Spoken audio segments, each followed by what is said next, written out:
So, for today, we have a Les Claypool film. National Lampoon presents Electric Apricot, Quest for Festeroo. I cannot believe I never saw this. I'm a Claypool fan from Primus and beyond, the Frog Brigade. Obviously a jam band fan, been to many jam band shows. I don't know if you have to have been be like a jam band insider to get the movie or not. If you are, it certainly helps. Les Claypool, certainly. Also written by Les Claypool.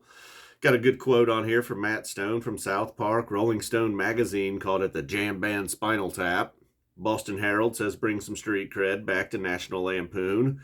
And it's a mockumentary. Kind of follows the band from, like this is the beginning of our career. We're going to try and make it. We're going to record an album, hopefully play Festeroo. They have a song. I imagine the title of the song is Burning Man. That's the song that kind of is played throughout. There's some really good festival footage. Spoiler alert, they get to Festeroo.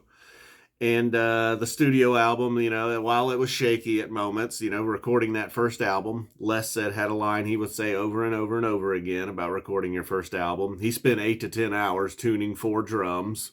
That was pretty amazing. The dry humor was my favorite part, though. There was just multiple scenes, where it wasn't just like slapstick or just some over the top, I don't know, somebody kicking drums around and falling and spilling coffee or whatever. Each band member had their own kind of personality and different, their character. How, this guy's into yoga, this guy's into maybe more into drugs. Les was maybe just like a bit of I don't know what Les was, man, a bit of a nerd. He was like the music nerd, I guess, of the whole deal. Very funny parts from Les. Warren Haynes had a cameo that absolutely crushed it. Mike Gordon with a cameo. Seth Green in there. He had a shirt on. His shirt was excellent. He said, I learned from lesbians. And I was like, I think that's a shirt to try and pick up chicks, I'm pretty sure. The actor, I can't remember the actor's name. He's done stuff with the South Park guys. He was in Basketball.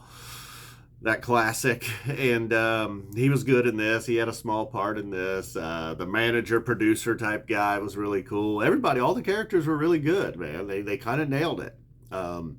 So many jam band jokes. All the naming of the band was amazing. Les talking about the controversy. Bob Weir cameo. He said it's really not anything like the Grateful Dead's. There's actually it's actually quite a bit different. This is an 11 point where they use a 13 point lightning bolt. There's a slightly different angle even. So just that type of dry humor was great. He was a glass blower. I was starting to say one guy was really into yoga. They touch on the Grateful Dead and Jerry Garcia. There's a bartender. There's a scene with him. He grew up with deadhead parents. He's not really into the jam band scene anymore.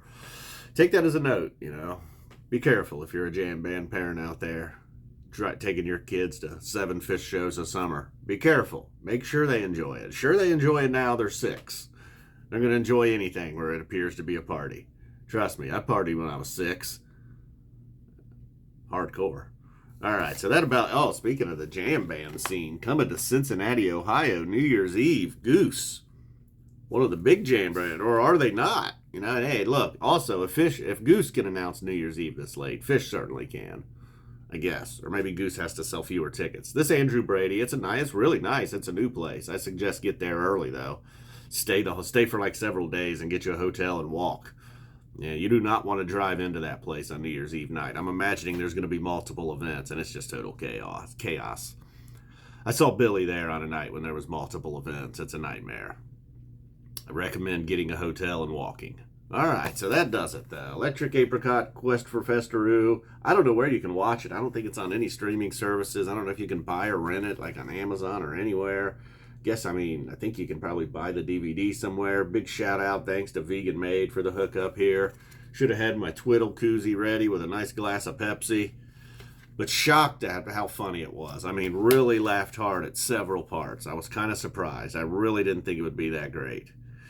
And look, it's not, obviously it didn't bring home any awards. Will Smith wasn't slapping anybody, so it's not that kind of great, but it is very funny. And look, when it comes to a comedy, I judge things on how hard did I laugh, and I laughed really hard. Good. That means it's good. Boom, we're out of here.